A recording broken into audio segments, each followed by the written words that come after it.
Aussie Girl Glam. I feel highly qualified to talk about this because I'm both a makeup artist and I live in Australia. So I thought I'd give you guys like an in-depth breakdown and tutorial of an Aussie Girl Glam. If you're watching this and you're like, what the f are you talking about? This is the Aussie Girl Glam. This very soft, bronzy, lived-in kind of makeup look. In my opinion, the two artists that have really pioneered this look in Australia are Tennille J and Emma Chen. This look kind of originated from them doing makeup on e-commerce models. All the big Australian e-commerce brands, Princess Polly, White Fox Boutique, Beginning Boutique, they were the artists that do a lot of those models for those e-commerce sites, and this is the look that they go for, that really beautiful, soft, bronzy, lived-in glam. So that's kind of where the look has come from. Okay, that's enough background. Let's get started. For skin prep, I'm going to keep it really simple and just use two products, both hydrating. Starting with the Rhode Glazing Mist. This is so underrated from Rhode. If you like really beautiful, dewy, glazed looking skin, this product can do it just on its own. I don't know, I feel like it just makes my skin look so glassy. And you can use it before and after makeup. So if you want like extra dew after your makeup is finished, this can also be your girl. And then I'm just using a moisturizer. This is from Refy. This is their Face Sculpt. I love this because I use it like a gua sha. My face is like round and puffy always, and I feel like it does kind of snatch my face a little bit. You see it's got these like balls and then the product comes out the middle. Hello. And then you can just roll it around on your face like you would a gua sha. I really try to get under the jawline because I have a double chin moment. I'm trying to make that not as prominent. The only issue with this is the forehead. It's really uncomfortable to roll on the forehead, so I usually just use my fingers or just pump it out. I've done this side. Am I crazy for thinking that this side looks more sculpted? I don't know. Maybe it's placebo, but I feel like it works. And as long as I feel like in my soul that it works, I'm gonna keep using it. The actual moisturizer itself is a really lightweight moisturizer. It feels very hydrating. It doesn't feel too heavy or anything on the skin, so it's quite good for makeup prep. We'll do the eyes first. I have already done my eyebrows. My eyebrows are a hot mess express right now. I'm growing them out because I've had them thin for a while. They're growing out so erratically and patchy, and it's an awful time to be alive. This is as good as we're gonna get for the time. So I have a little bit of concealer just carving out the bottom of my brow, and that's perfect. I'm not using concealer for this look to prep all over the eye. Usually I would do that for an eye look, but one of the things that I notice that people kind of go wrong with this look is they use a whole lot of eyeshadow. This is not an eyeshadow intense look. It's basically a little bit of bronzer and some liner. The product you want to use is your cream bronzer that we're going to use later. I'm actually using this one from Tennille J, the makeup artist I was talking about earlier, who kind of pioneered this look because bronzer is kind of her whole thing. This is her Tennille J bronzer in the shade Caramel Latte. This is the perfect shade of bronzer if you want that beautiful lived-in sun-kissed bronzery look. Got this beautiful almost yellow base, so it gives you that nice warmth without pulling super orange. It's a really nice color. Taking a little eyeshadow brush, work that product on the back of my hand so it's all evenly distributed on my brush. Starting in the outer V because that's where I want the most depth of color, and bringing it over the lid and through the crease, and softly buffing that bronzer out into the edges of the concealer under the brow. We do the other side. I mean, this is the good thing about this look, is that it's really not that complicated. I feel like it's high impact because it looks beautiful, like on the models, but it's actually not very involved. Like, you don't have to be amazing at eyeshadow. Like on this outer corner, just grabbing my finger and just kind of, like it's a cream, so you can literally just wipe it away if you've used too much or if it doesn't look right. Also bringing the bronzer from right in the front of the eye and connecting it into the bridge of the nose. It's gonna look weird at the beginning, but once you do the rest of the face, kind of just makes everything look a little bit more seamless. And then I'm just looking straight ahead because I've got really hooded eyes. I just wanna make sure you can actually see the bronzer. And then all I'm doing to set that is taking a powder bronzer. This is from Sigma. It's their matte bronzer in the shade medium, and another fluffy brush. And lightly dusting that all over the lid just to set. You just want to make sure that the bronzer you're using isn't too dark. If you really like the color of your bronzer, you could even use a translucent powder, just something that's going to set that in place. We love creams, but they will crease if you don't set them, so you just need to use a little bit of bronzer. As far as eyeshadow goes, that's it. At this point, you absolutely can. If you want a little bit of shimmer, I would recommend like a gold champagne-y, even like your highlighter. Have a little bit on the lid. That still looks really beautiful with this look. I'm going to keep it matte because that's kind of the classic version of this look, but you absolutely can add shimmer. Another key element of this look that I see that sometimes people go wrong with is they use black liner. Black liner is a little bit too heavy for the kind of vibes of this look. You want to use a brown. I'm going to alternate between the Makeup Forever Limitless Brown pencil and the NYX Epic Ink Liner in the shade brown. These are two of my absolute favorite brown liners, so we're going to kind of use them in tandem. Not sure how long that was not recording for, but just done the pencil eyeliner in the upper lash line and upper waterline. Because I have really hooded eyes, if I leave it just as the pencil, it's going to smudge and go everywhere. So then I'm taking the brown liquid liner like I have done on the side, and I'm going to draw a small wing and just go over that pencil liner just in the outer corner because that's, for me, where the liner will smudge. Taking my liner, holding it straight from my bottom lash line, and I'm going to flick straight outwards. And then resting it flat along my lash line, I'm just gonna draw slightly over top of where I put that pencil. And then we wanna connect from the wing. My left eye is always much harder for me. It's much easier for me to do my right eye. I think because I'm right-handed. You don't have to do this step, but if you want a slightly more defined inner corner cat eye vibe, you can take your liquid liner and just really lightly trace over where you put the pencil, which I feel like just gives the inner corner a little bit more definition. Then curling the lash using my Shiseido lash curler. I've had this for like 4 years. It's like the best high-end purchase I've ever bought in my life. And then mascara, I'm using the Maybelline Sky High Waterproof. For me, waterproof is the only thing that will actually hold my lashes in a curl since they're so straight. So waterproof it is always. I'm not gonna apply any on the bottom lash. You absolutely can if that is your truth, but I have noticed with a lot of these looks that they don't tend to put much, if any, mascara on the lower lash. So I'm just gonna leave it. And then for a little bit of extra shazam, just in the outer corner, I'm using these little lash clusters. These I got from Shein. I'll see if I can figure out which ones they were. I'm using these middle ones. I think they're 10 millimeters. I think this is 8, 10, 12. It's either 8, 10, 12 or 10, 12, 14. So they're 10 or 12. I'm just using 2 of these right in the outer corner. I'm taking my favorite lash glue on planet Earth. This is the Sephora Collection lash glue. This is so good because it goes tacky instantly. Placing this right in the outer corner. No, that looks pretty good. And then let's do one more. Once that glue is dry, like it is on this side, I like to go back in with my liquid liner and just really lightly run over the top of that lash band just so that it all blends. I don't want a really obvious looking lash band. Sometimes I'll even do a really mini second coat of mascara just to blend it all together as well. I mean, that is for the most part the eye done for now. It's really simple, but I feel like it is very effective. But let's move on to the skin. Now, the thing with the skin that I think sometimes throws people is, I know, especially with Tennille, because I watch all of her videos, a lot of the models that sit in her chair, their skin is so gorgeous that she doesn't always use foundation a lot of the time, and if she does, it's only a really light amount just to fix any sort of like discoloration or even out skin tone. But a lot of the time they just use concealer. I personally, I don't have great skin. I do have a bit of breakout, so I am going to use a skin tint, just a really light amount of it, just to kind of even out my skin tone a little bit more. Skin tint I'm using is the L'Oreal True Match Nude Plumping Tinted Serum. This is my favorite. Gives you like a light medium coverage, very skin-like, dewy, beautiful.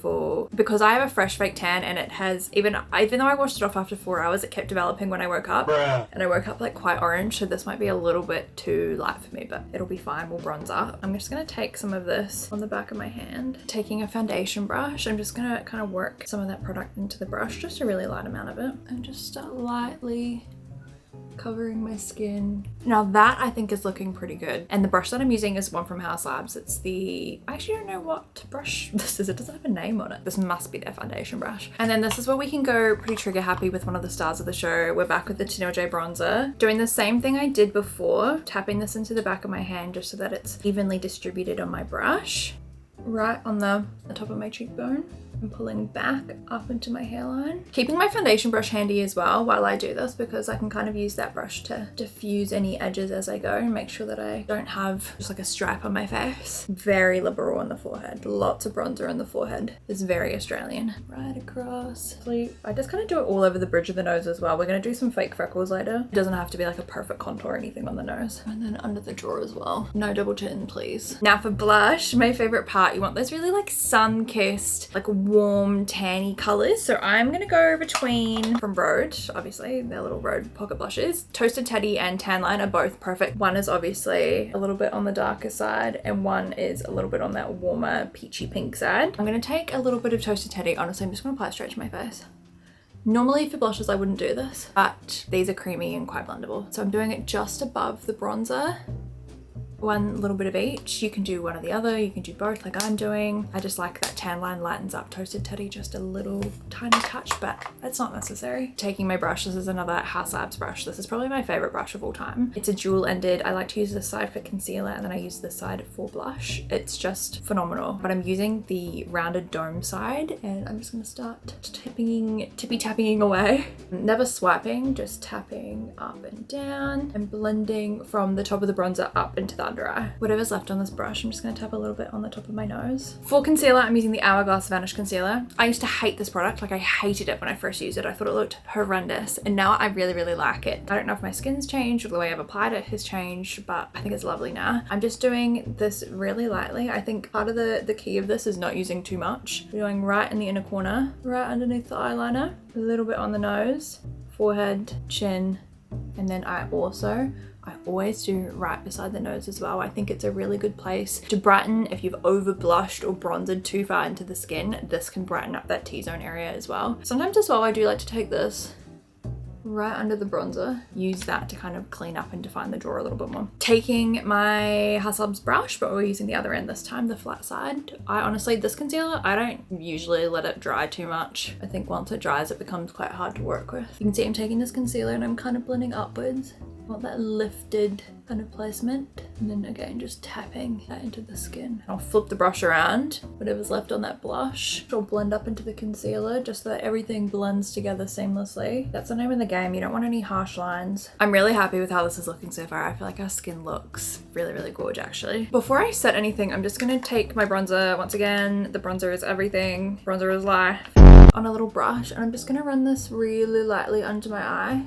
I don't want anything too heavy, but just to connect that kind of bronzy look that we're going for. Now for powder, I'm gonna set mainly the T-zone of my face. I don't really want to set too much of the skin. I know the artists that do these looks, I actually don't use a lot of powder. The key is in Australia, because it's so hot and these artists are on set with these models doing these looks. If you use too much powder and the model starts sweating or it starts getting really hot, then that's when the makeup starts bunching and it becomes very hard to touch up. Whereas if you're just using mainly creams and setting sprays, you can kind of rehydrate the skin and then touch things up and blend everything together. I'm taking my Makeup by Mario loose powder. This is the Surreal Skin Soft Glow Setting Powder in the shade Fair Pink. This is actually one of my favorites. I feel like it's a very underrated powder. On this little, I think this is a Real Techniques fluffy brush. I'm just gonna set right in this T-zone, right beside my nose and right in the center of the forehead. Now for lips, it's always this really kind of soft blended brownie liner glossy moment. So Lip Peptide in the shade Twist. And I'm kind of slightly overlining with this.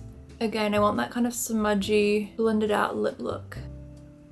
There's an Australian brand that has a really similar product to this. It's called Capini. The one that I love is in the shade Teddy. I leave that in my handbag like every day because it's a very multi-purpose product. I use it to do lips, but you can use it for contour, eyeshadow. It's great. And if you want to support Australian brands amongst this Aussie makeup look, that is a great one to use. I've just lost mine. I don't know where it is. It must be somewhere, but I can't find it in any of my handbags. I'm not really sure what I've done with it. It's a very similar concept with this kind of smudgy pencil. Now that we've got like a kind of buffed out shape, I'm just going to darken up the lip line just a little bit. I'm using the Hotline lip liner from Peaches and Cream. Super underrated brand. I don't know if these are Australian. They might be British.